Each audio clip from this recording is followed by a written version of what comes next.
Welcome to Wisdom Wednesday number 31. The topic today is the 5 means of spiritual practice to be adopted. The questioner says, I became spiritually interested much later in my life. You started in your teens. So your habits are working for you. My habits are working against me. I doubt that I can get free in this lifetime because I have lost time. What can I do to speed up my spiritual development?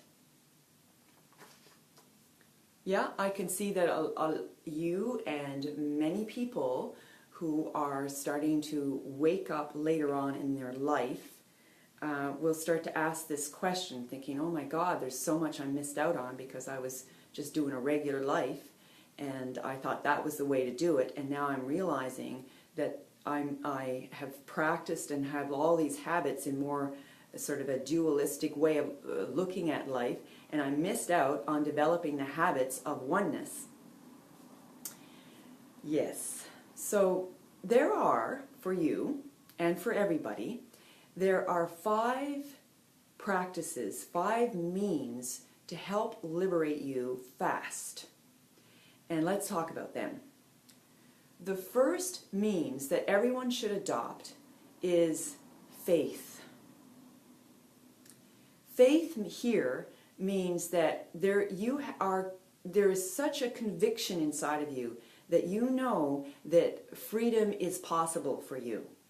You know it's possible for you. You have to have that, which means that your mind, you have decided that you're going to keep your mind open to be able to receive the truth, the freedom, as you move forward in your practice. So when you practice, you must have that faith that I will be endowed, or I will open up and I will be able to experience that freedom.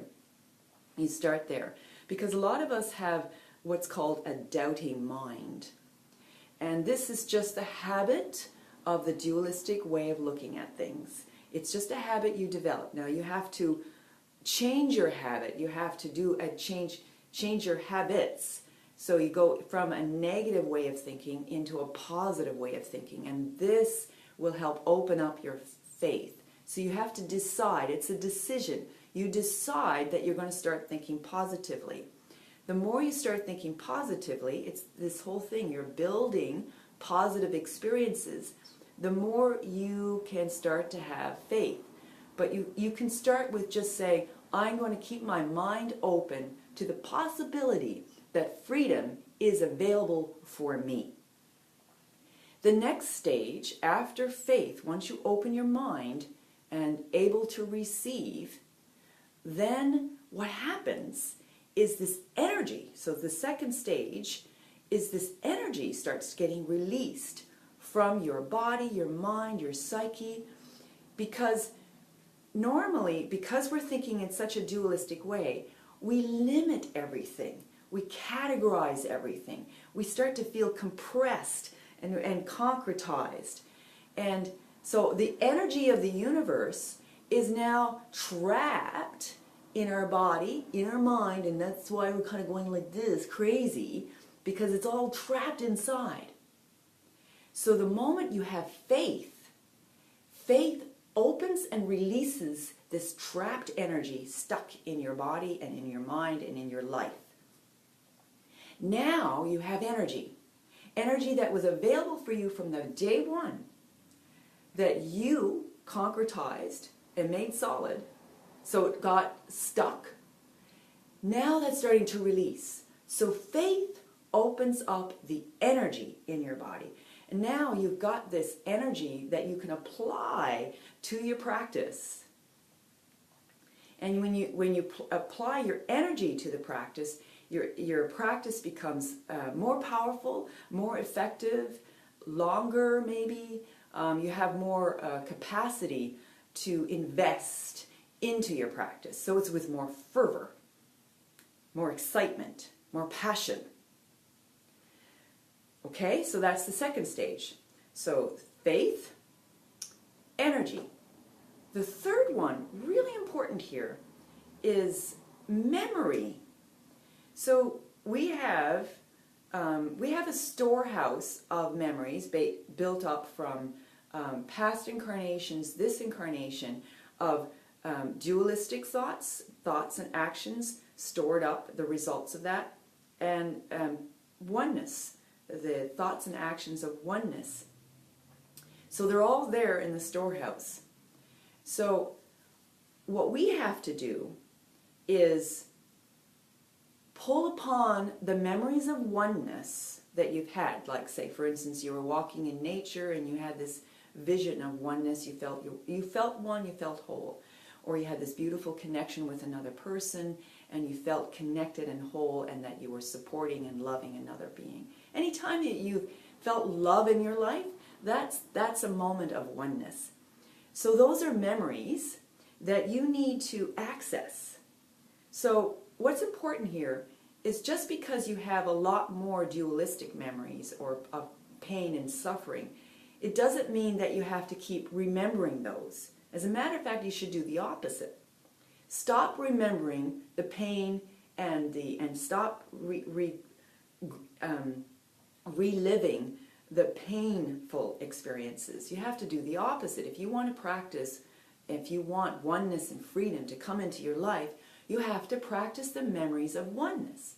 So instead of sitting and thinking about a horrible experience you had last year, or that it's reoccurring again this year and blah, blah, blah, you do the opposite.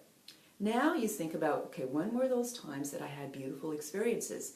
I had a beautiful experience with a teacher. I had a beautiful experience with my husband. I had a beautiful experience with my child.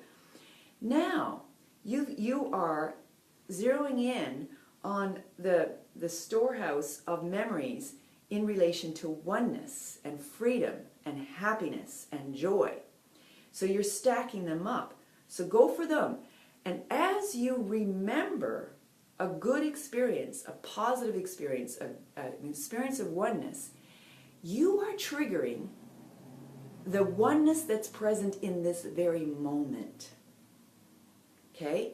This oneness now is, and I'm going to say this, you have power in this very moment to create oneness for your future, because every time you are practicing oneness now, you're stacking another memory of oneness on top of each other for the future. So every time you practice it now, you're creating security of oneness in the future.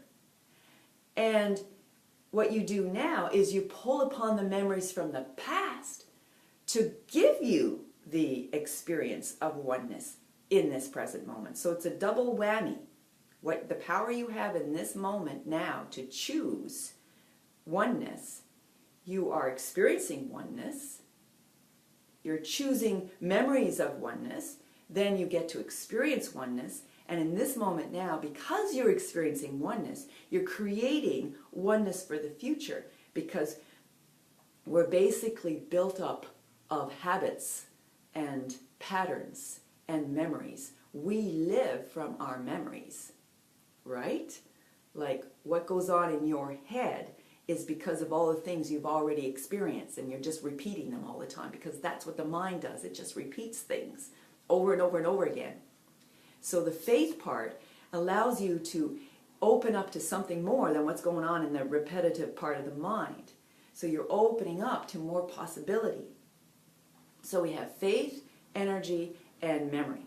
The fourth one is, when you build up a steadiness of remembering and practicing oneness experiences, then we get into a steadiness where your mind starts to settle into a state of called samadhi, where there's the waves of your mind is not going up and down so much. It's now in this place of steadiness. And now, because of the memories, because of your practice, your mind is having more of a vision of oneness, a stability in it, so you're able to stay there longer. So that's the fourth stage. So samadhi, you're staying in that state longer and more often. The last state is, or the last stage, is called pragya, which just means brilliance. It's the discernment, like when you stay in your samadhi, longer and more often you can be in your samadhi states, then you're discerning between oneness and duality, oneness and duality, oneness and duality. And it gets subtler and subtler and subtler, to the point where your ability now to discern is that you see the essence and the truth of everything. So instead of seeing everything as limited and confined and form and just seeing everything on a superficial level, like just what the senses see, you don't see what the senses see anymore, even though your eyes do.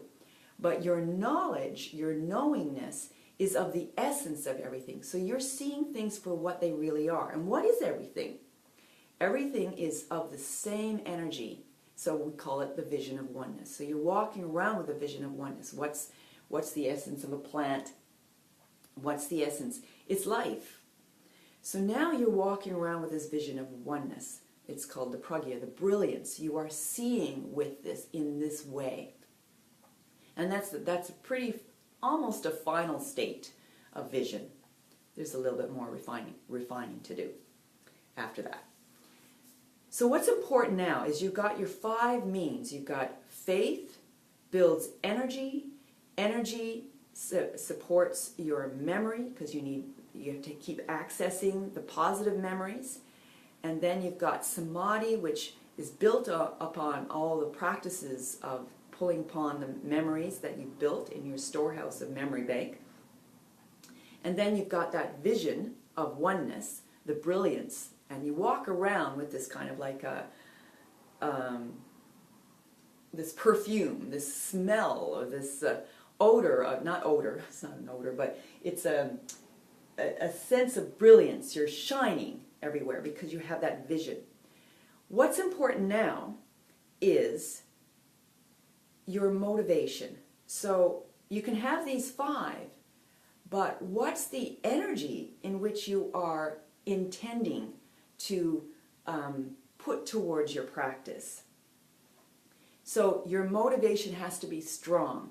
If you have a small amount of motivation, like for instance if you meditate once a year, then you'll only get that kind of result, whatever that is. If your motivation is a little bit more, like once a month, then you'll only get that result. But if you turn it right around and you say, that's it, I'm going to plug myself into spiritual practice, I'm going to practice with a strong fervor because I have too much pain in my life, too much duality, too much suffering. So the suffering can be a motivator to practice really strong.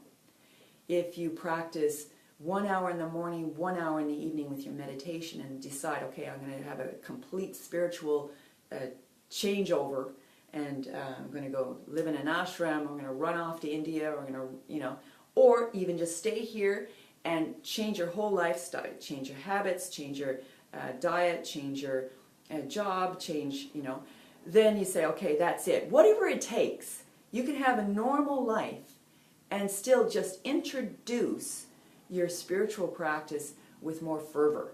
So your motivation, if it's strong, you'll get that effect. Okay, and that's all I have to say for today, and that's a lot. Okay, see you next time. Bye.